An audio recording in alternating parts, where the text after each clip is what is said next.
And hello again, everyone.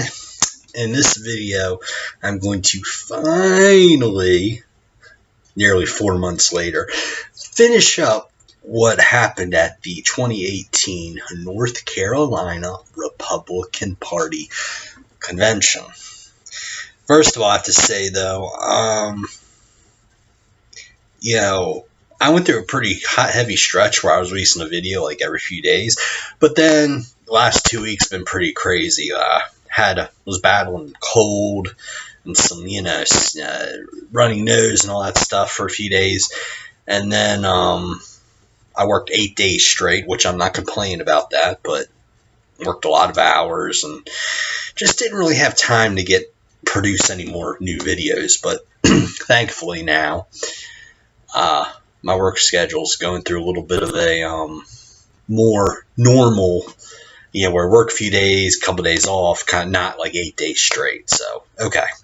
And one more thing before we dive back into the convention notes is usually after I record my video commentaries, I will go back and listen to them and see if there's anything I left out.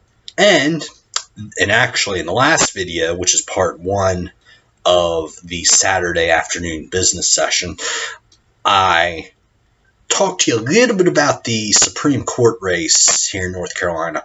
Barbara Jackson is the good conservative Republican in that race, and you need to vote for her, okay? And then she had another opponent who's also a Republican, but he's more of the rhino kind, Chris Anglin, okay? But Mrs. Jackson does have a Democratic opponent that I forgot to mention, and her name is Anita Earls, and she has come out front and said that she is a warrior for social justice. So she's not one of these moderate Democrats, or certainly not a JFK or even a Harry Truman kind of Democrat. She's very, very left. And there's actually a website out there called Dangerous Anita Earls that'll tell you a lot more. So now we're diving back into the convention here. And what happened next was we had a resolution that was being brought to the convention body on, says a resolution regarding human sexual identity. And I'm just going to read to you the first couple sentences at the beginning and the first couple sentences at the end, because when you read resolution, that's pretty much, you can read the whole thing. And some of these resolutions, yeah, I do read the whole thing. I spend a lot of time. And other ones are just not as pressing, I guess, or as interesting as, some of the other ones.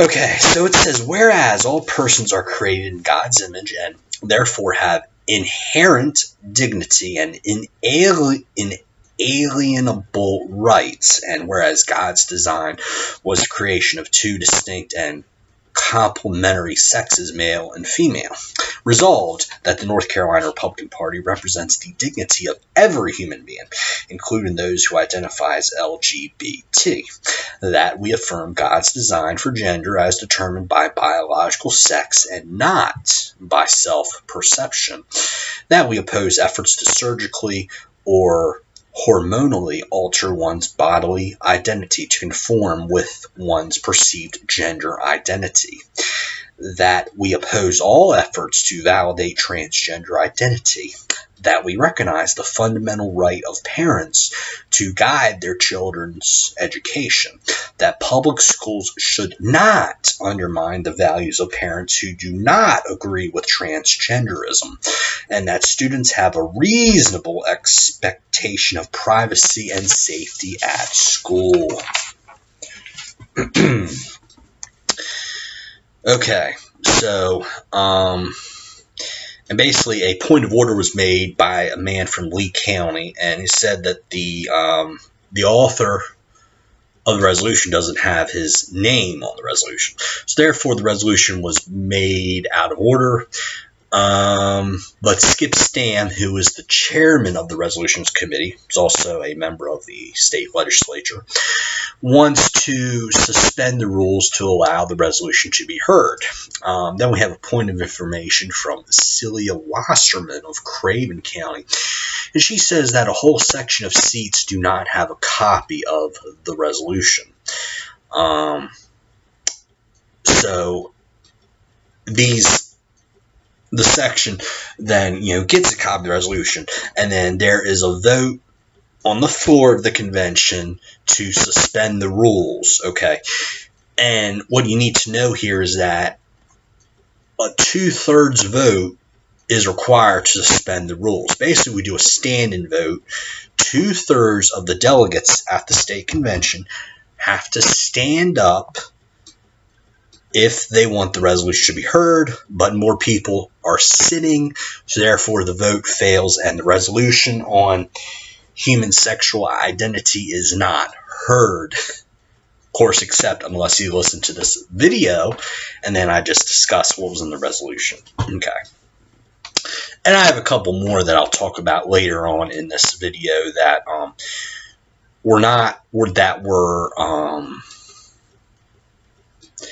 were distributed and passed out, but they were not heard at the convention or even the state executive committee meeting back on that early June weekend of 2018.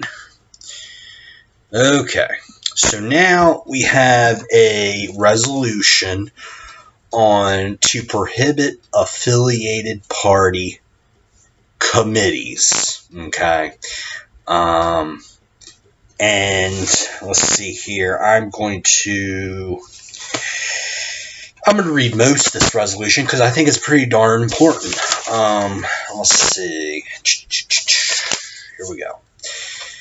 Whereas the Republican members of the North Carolina House of Representatives and the North Carolina Senate are ex officio members of the State Executive Committee of the North Carolina Republican Party, and whereas each member of any committee created pursuant to the North Carolina Republican Party plan of organization is required to refrain from utilizing his or her position in any contested Republican primary, and whereas the North Carolina General Assembly, while under the control of members of the Republican Party, enacted legislation authorizing the parties in each house to create affiliated party committees which are not subject to the rules of any political party.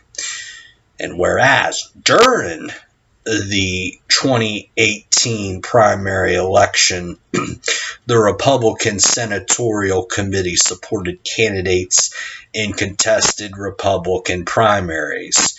For example, in Senatorial Districts 25, 31, 42, and 44. Okay, by providing funds to candidates of the committee's choosing and by arranging for advertisements supporting those candidates to be sent through the U.S. Postal Service to voters in certain senatorial districts. And whereas voters receiving Republican Senatorial Committee mailers were given the impression that the candidate supported by the committee was endorsed by the North Carolina Republican Party. And whereas the North Carolina Republican Senatorial Committee should be subject to the same rules as applied to other Republican committees. The author of this resolution is Miriam Chu, who is a member of the Moore County Republican Party Executive Committee. Okay, so a 2/3 vote was required to hear this resolution because it was basically what happened was this resolution was passed out on Saturday of the convention, and 1,000 copies were distributed around the convention hall there in Hickory. Okay, and of 2/3 vote was needed to hear the resolution. Okay, now if this would have gone through, and maybe it did, I don't know, but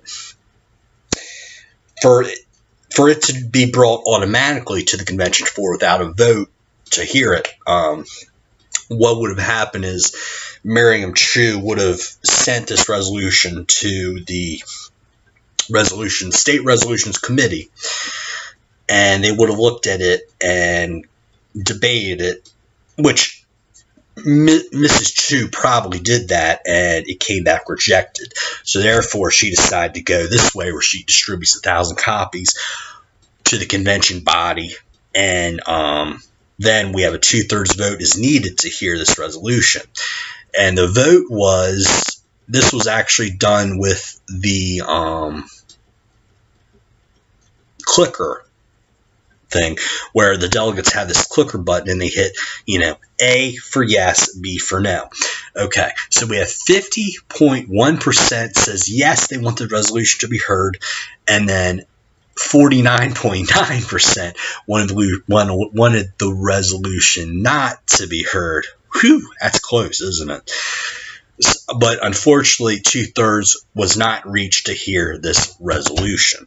2/3 would have been like 66.6, I think, is the threshold needed. Excuse me a minute. Affiliated party committees. And this is something that really, okay, here's my take on this whole thing. Back in 2014, during the Republican primary for U.S. Senate, you had Tom Tillis, who was the front-runner establishment candidate, and you had Greg Brannon, who was more the mainstream conservative candidate, and then you had Mark Harris, who was the candidate who appealed mainly to evangelical conservative Christians. So you really had, and then you had like 8 other candidates who got like 1 or 2% of the vote. But these were the 3 main candidates in that race.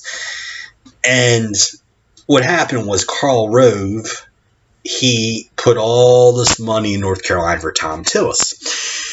Meanwhile, you had Freedom Works, Mark Levin, and a lot of other mainstream conservative groups put in money for Greg Brannon. And then you had Robin Hayes, who was, at that time, not chairman of the state party, but he was a former congressman from the right along the I-74 corridor from Fayetteville to Union County, that area.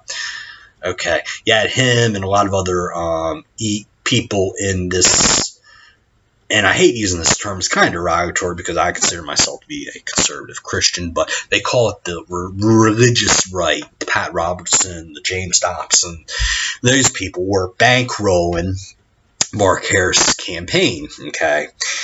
So, and yet the state party tells people that, we're not supposed to endorse in primaries.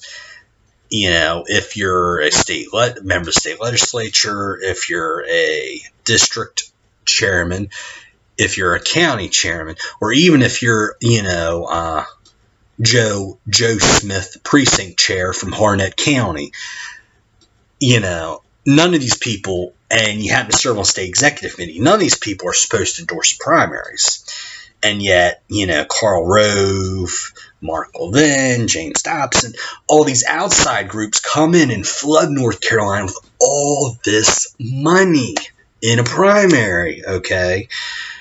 And I want to be perfectly clear, though. Technically, if you are on the state executive committee or even a precinct chair, you actually can endorse in a primary. Here's the thing. You have to say, I, Bobby Crawford, endorse Greg Brannon for U.S. Senate. You cannot, however, put in your party title. In other words, I cannot say, hello, my name is Bobby Crawford, and I'm a member of the State Executive Committee, and I endorse Greg Brannon. You cannot do it that way. So as long as you don't have your party officer label in the endorsement sentence, you can still endorse in primaries. But the reason why, I think these affiliated party committees should be prohibited, because here we are, the state plan organization says legislatures and party people cannot endorse in primaries, but yet here they are doing just that. And another thing I'll say is, you know what? And I said this 40 years ago. I was actually interviewed by somebody from the Raleigh News and Observer at the state convention. I was way out west in Cherokee. And I told the reporter, you know what? They should let these primaries, be open endorsement. In other words, anybody can endorse in primaries. It's all out in the open. It's all transparent. Why not do that? Because when you prohibit people from endorsing primaries, you have shady stuff like affiliated party committees, and they have all these outside groups coming into your state, flooding the state with money in a primary, right? So why not put everything out in the open, okay? And then we'll have, Joe Smith, who's chairman out in District 1, he's endorsing Greg Brannon. Okay, I like him. But, oh no, the District 7 chairman, Greg Lauer-Chan, here the name for you, he endorses Tom Tillis. I'm not going to vote for him next time. See, it puts more transparency into the party process, which I think is a very good thing. So, yes, I say eliminate the affiliated party committees, but also strike the language in the plan organization that says we do not endorse primaries. Just put it all out in the open, honey, okay? So our next, you probably want to know, okay, I mentioned some senatorial districts. You probably want to know where exactly those senatorial districts are. The easiest thing to do is do a Google search. Go to Google, type in NC Senate. And one of the first links you'll get is ncleg.net.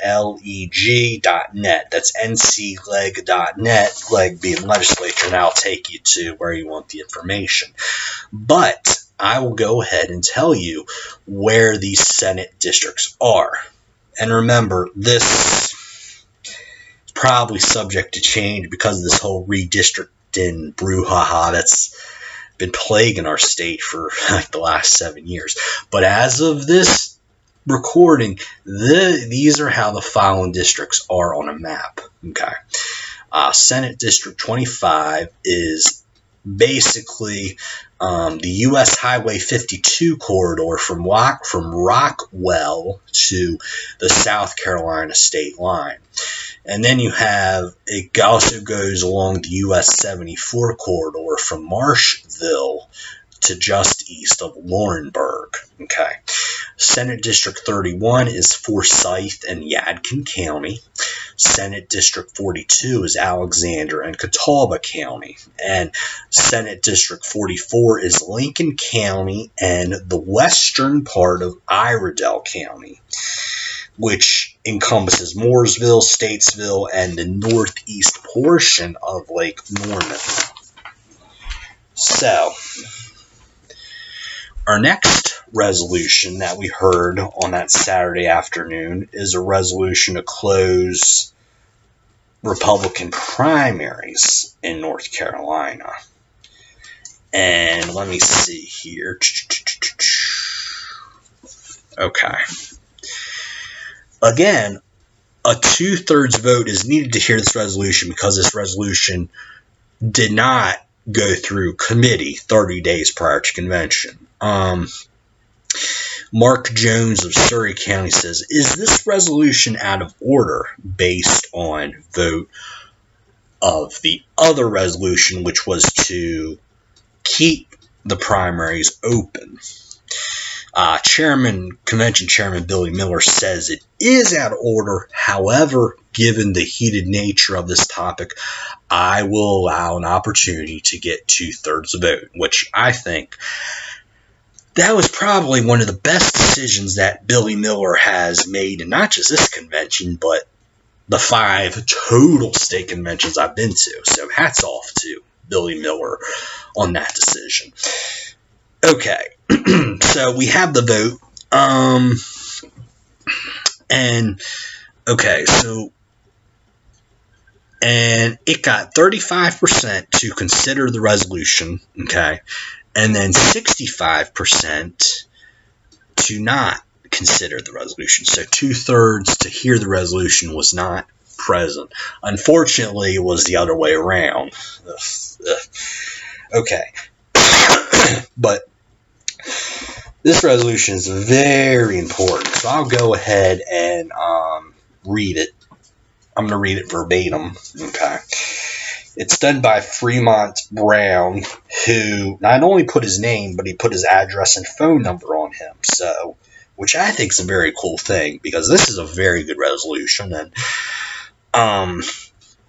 as I get myself back into the party again, he might be a guy that I will align myself with to get some things done, such as closing Republican primaries. So it says, whereas the current North Carolina practice of holding open primaries could allow non-Republicans to pick the North Carolina Republican Party candidates for the general election, whereas the North Carolina GOP can close the primary as per statute 1163119, which gives the North Carolina GOP the power and right to withdraw its permission for open primaries, and it must do by action of the state executive committee, simply by the NCGOP chairman, report into the state board of elections no later than the first day of the December before the primary, when the withdrawal is to become effective. So in other words, if they did this for 2020, whoever the state GOP chairman is in December of 2019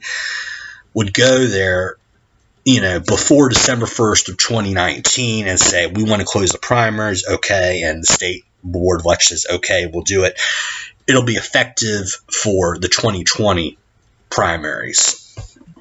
And that's for president, Senate, what have you. Okay. And then it says, whereas the parties grew or lost registered voters in just 28 days between March 31st, 2018 and April 28, 2018. And this is the data from that 28-day period. Unaffiliateds grew by 13,000 voters, giving them a total of 2,148,000 voters. Democrats lost 1,989 voters, giving them a total of 2,655,000. Libertarians grew by 111 voters, giving them a total of 35,000. The Republicans lost 67 voters, giving them a total of 2,078,000. The figures clearly, and I sort of rounded up the numbers just for clarity here. The figures clearly show that the Republican Party is now the third largest party. The Democrats are the largest party, and the unaffiliates are the second largest party, and the fastest growing party in North Carolina. Yikes. Why? Because unlike any other party in North Carolina, they can have their cake and eat it too. Ooh, I love that line. Ooh, great. Whereas the State Board of Elections and Ethics Enforcement has voted unanimously in favor of recognition for the Green Party in North Carolina, making the state officially a 4-party state, and whereas the Constitution Party is being considered to be the 5th party in the state, and actually here now in September of 2018, it is now officially a party and is going to have candidates on the ballot in certain areas of North Carolina. Whereas it is quite possible that the Republican Party could in the near future be so small as to not be of any importance or relevance. Whereas open primaries make it possible for non-Republicans to skew the primary vote so that the candidate that most reflects the values of the Republican Party does not receive enough votes to elect a Republican that supports Republican principles and platform in the general election, a complaint of many so-called Republicans already in office. See Lindsey Graham in South Carolina, Mitt Romney, 2012 Republican nominee, Bob Dole, 1996 nominee. Yeah. And those examples were mine, not the resolution. Throwing that out there. Whereas the process to re-register as a Republican is extremely easy, there is in all reality no barrier for unaffiliated voters to re-register as a Republican to enable one to vote in the Republican primary, whereas a conservative voter is unlikely to vote for a non-conservative or a Democrat in a general election, whereas primaries allow the Republican Party to pick its candidate that will most likely support the principles and platform of the North Carolina Republican Party.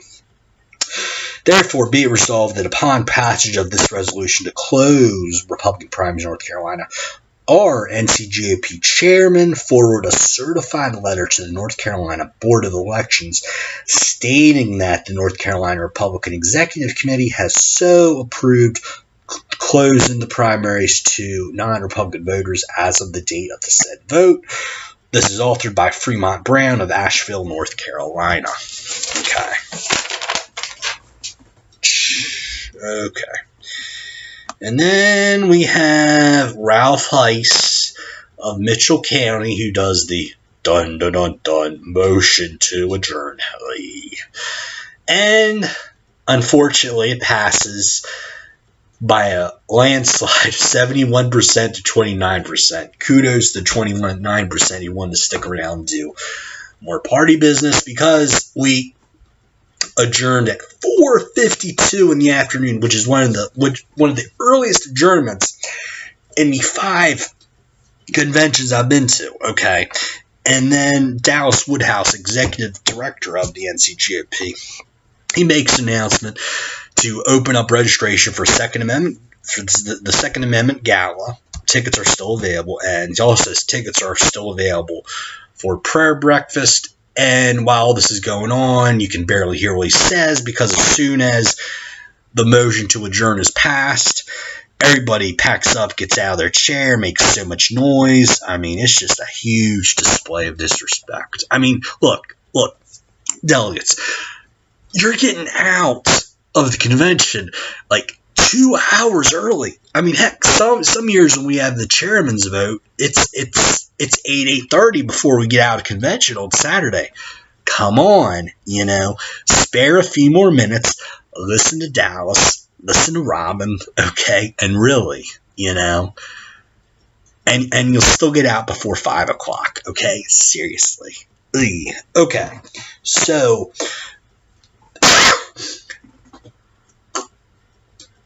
that concludes the official convention business of the 2018 NCGOP convention. However, there were some other resolutions that were not heard that I'm going to go ahead and talk a little bit about to you because these were brought to the convention body, but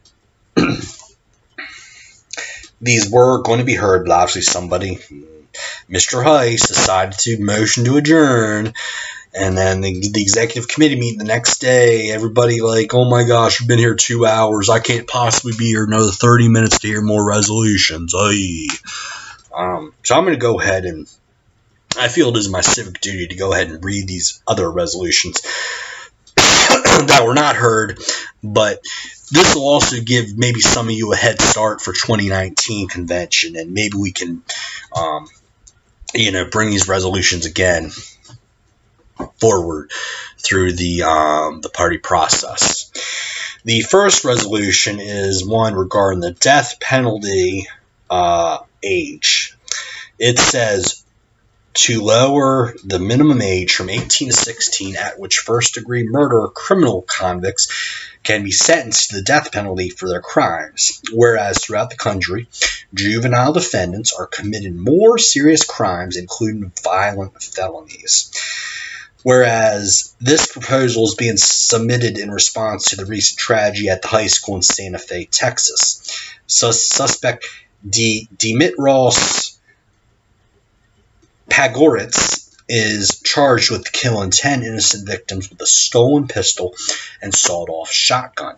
Pagoritz had in his possession several pipe bombs and incendiary devices. Because of Pogoritz's age, 17, the maximum sentence that could be imposed for his crime will be a life prison sentence. Life, L-I-F, not light, L-I-T. Pogoritz could be eligible for parole release in as little as 40 years. Okay. Now we have resolution to decriminalize cannabis in an effort to fight our opioid epidemic. Whereas cannabis has been shown to significantly relieve nausea and loss of appetite in cancer patients. Israeli oncologists proved that at least some CBD molecules caused some forms of cancer to go into remission in the 1960s. Droabinol, brand name Marinol, an FDA-approved drug, is essentially a synthetic form of CBD used to treat loss of appetite, nausea, and vomiting caused by chemotherapy. Therefore, be it resolved, the NCGOP urges the General Assembly of North Carolina to support and push legislatively the decriminalization of cannabis-based products with a medical prescription as a resolution and an effective tool to fight the growing opioid epidemic in our local community, state, and country. And by the way, I'm not reading all these resolutions. I'm just kind of reading the highlights, I should say. Another one from Mr. Brown of Asheville. Resolution to restore North Carolina citizens' Second Amendment rights. Whereas the Second Amendment states a well-regarded militia being necessary to the security of a free state, the right of the people to keep and bear arms shall not be infringed, and therefore protects the right of the people and not the militia, as the people form the militia. Okay. So, well, that is a wrap on the convention business portion of the 2018 NCGOP State Convention. However, I will have another video up shortly here about the executive committee meeting that happened the day after the convention. So, for the Conservative Pelican, I'm Bobby Crawford. Thanks for watching.